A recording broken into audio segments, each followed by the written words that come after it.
visível e invisível, militante, triunfante. Nós estamos falando sobre a Igreja de Deus.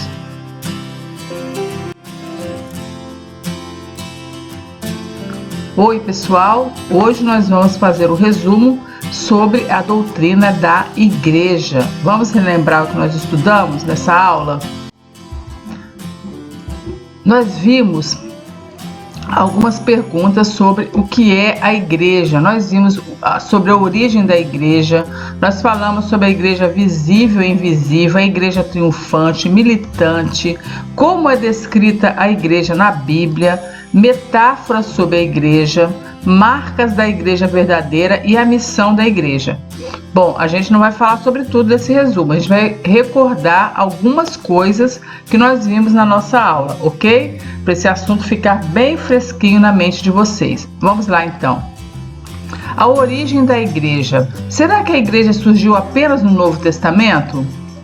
Bom, nós já vemos lá em Gênesis 4, verso 26, falando sobre um povo que começou a invocar o nome do Senhor após o nascimento de Sete. Sete, filho de Adão e Eva, teve um filho chamado Enos, e nessa época as pessoas começaram a invocar o nome do Senhor. Também em Gênesis 5, nós ouvimos falar sobre Enoque.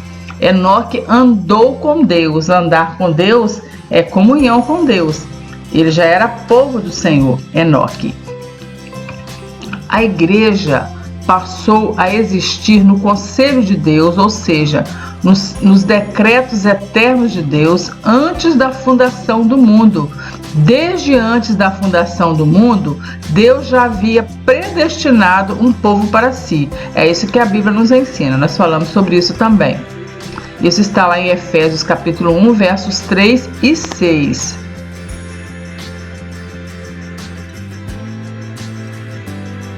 A Igreja é a criação ou poema de Deus através do Espírito Santo.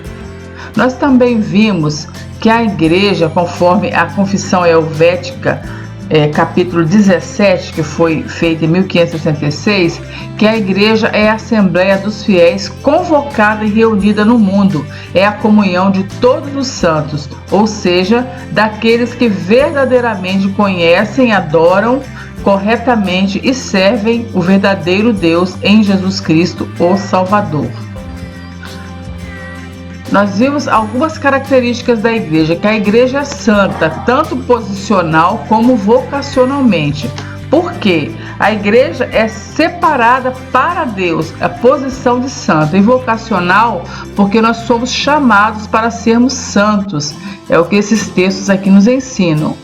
A Igreja também é católica. Católica significa universal, porque ela é formada de povo de todas as tribos, povos e línguas, e todas as nações também. É o que nós aprendemos, por exemplo, em Apocalipse capítulo 7, verso 9.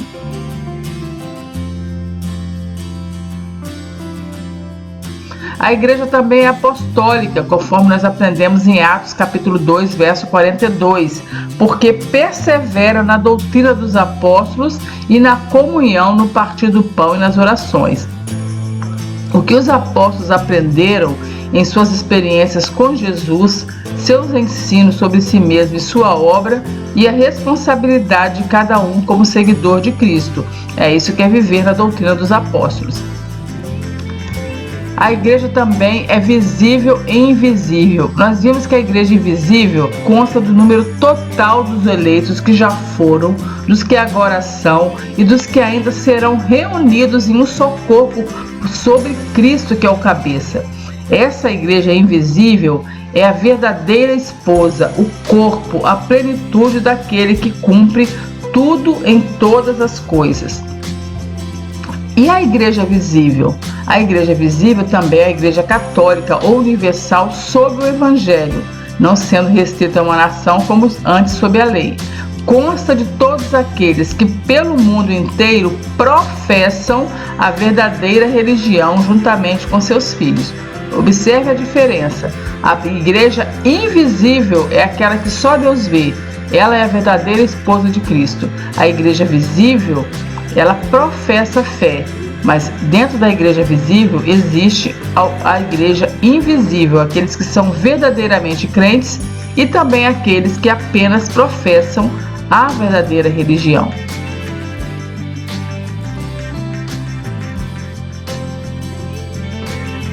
Aqui o exemplo que nós falamos sobre a igreja visível e invisível. Aqui nós vemos a igreja visível, né, no círculo maior, no círculo azul, a igreja visível, aquela que todos nós estamos vendo. Mas dentro dessa igreja visível está a igreja invisível, a verdadeira igreja de Deus, aquela que só Deus pode ver. A igreja triunfante é a igreja que já está no céu, na glória, e a militante, a igreja que ainda está aqui militando, lutando, até chegar o dia da sua redenção ou o dia que o Senhor vai chamar-nos para estar com Ele. Como é descrita a igreja da Bíblia? A igreja é descrita como raça eleita ou povo escolhido. Por quê? Porque a igreja deve sua existência ao fato de Deus a ter escolhido. É também chamada de sacerdócio real, ou seja, é aquela que opera como sacerdote aqui nesse mundo, orando, comunicando o evangelho, realizando a obra de Deus e também mostrando amor ao mundo.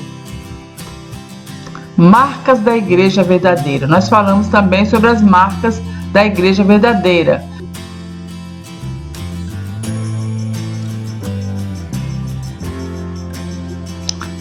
A primeira marca da igreja verdadeira é a correta pregação da Bíblia. A igreja verdadeira tem Cristo como fundamento. A igreja verdadeira administra corretamente os sacramentos, batismo e ceia. E a igreja verdadeira também administra corretamente o exercício da disciplina eclesiástica.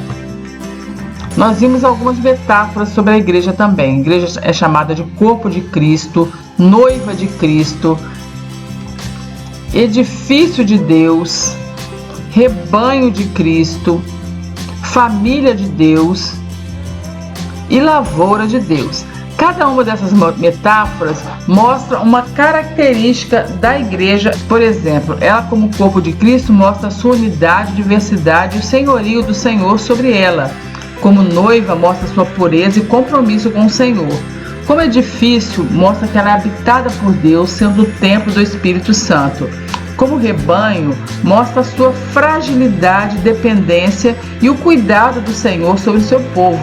Como família de Deus, mostra a sua comunhão e amor. E como lavoura de Deus, mostra o cuidado de Deus e os frutos que Deus espera que cada um daqueles que são seus produza.